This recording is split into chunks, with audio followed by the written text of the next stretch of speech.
After over a decade, Oris has remade the ProPilot Date, but I have one big question. Is it still a pilot watch?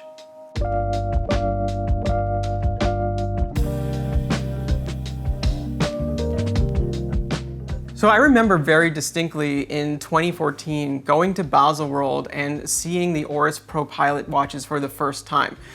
They were really a departure for both the brand and felt very refreshing.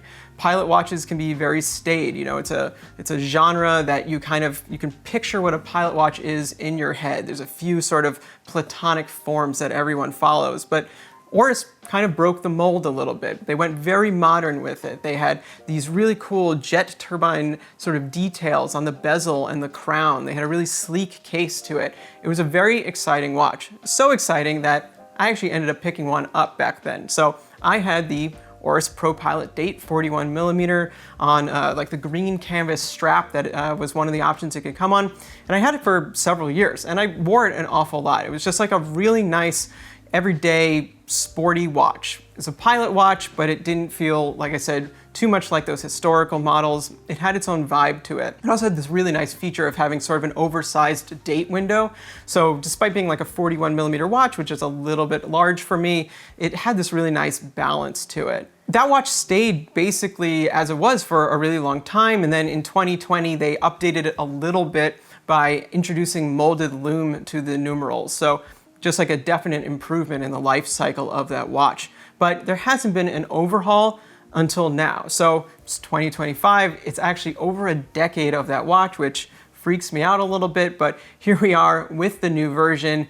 And this watch is both very similar and very different. So let's start with what's the same. The measurements of the case are about identical. It's 41mm by 49mm lug to lug, but it's a little bit thinner this time at 11.7. The bezel and the crown look basically identical, and almost at a glance you couldn't tell the difference, but if you look at them really closely, there are a few, fairly significant changes. For one, the chamfers on the tops of the lugs here kind of point down towards you, which gives it a little bit of a blockier look from above. From the side, the profile is actually quite different. So the original version really kind of curved down. The lugs really sort of wrapped around your wrist more. Here it has a flatter profile. That's fine on my wrist, and I'll show you that later, but I kind of wonder if that works for everyone. A detail that they kept, though, just the execution is a little bit different that I love, is how the bezel integrates into this mid case. So there's sort of like these little cutouts here. The bezel sits into the mid case rather than on top of the mid case, which really just lends itself to a very sleek overall appearance.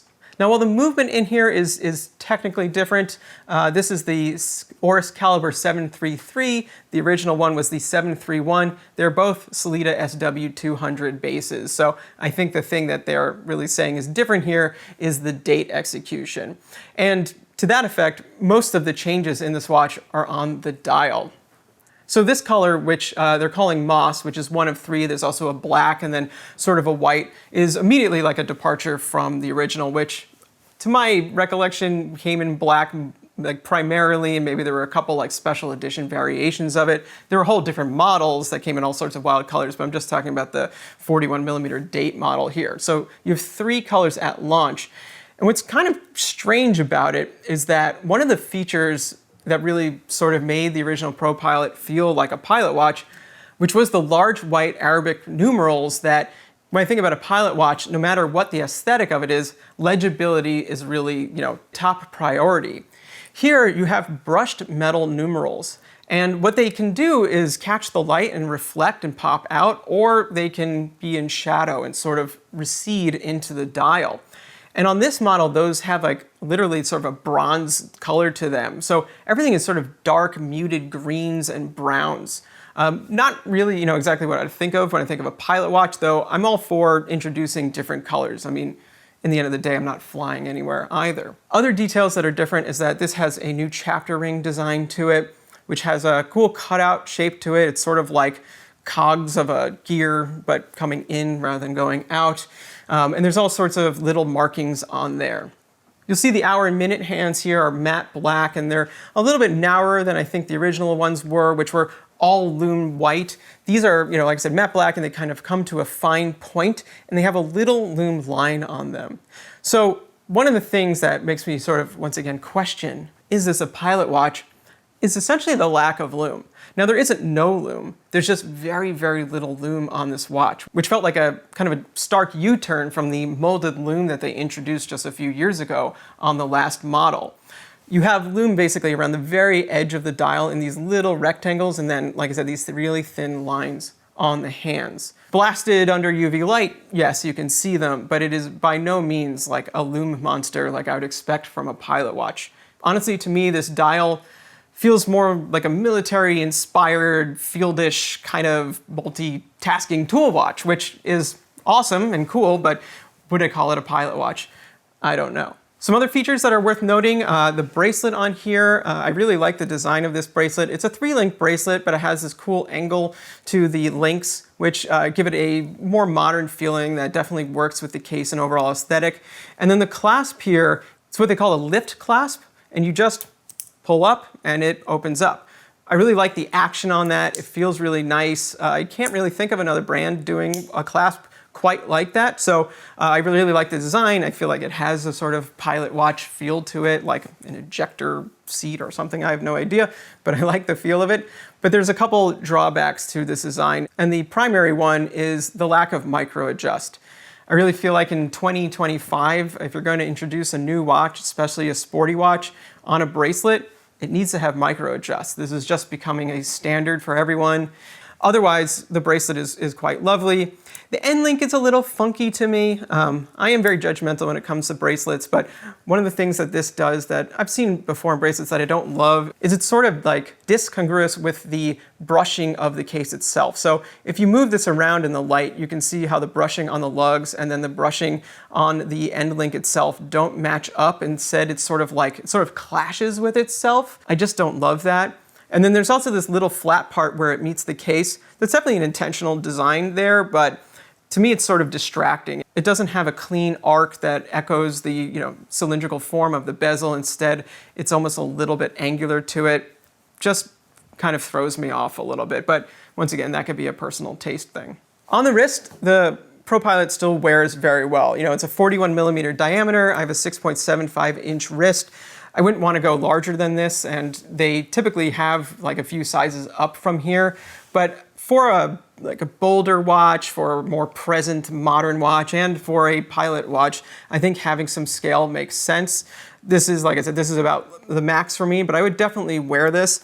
And the thickness of 11.7 feels really nice, and that includes a slightly domed sapphire crystal here. So very wearable watch, definitely bold, but I still think quite appealing. There's one more big difference though between the ProPilot of 2025 and the ProPilot of 2014, and yep, that is the price tag. So the ProPilot now on a bracelet comes in at $2,550, and on a strap is $2,350.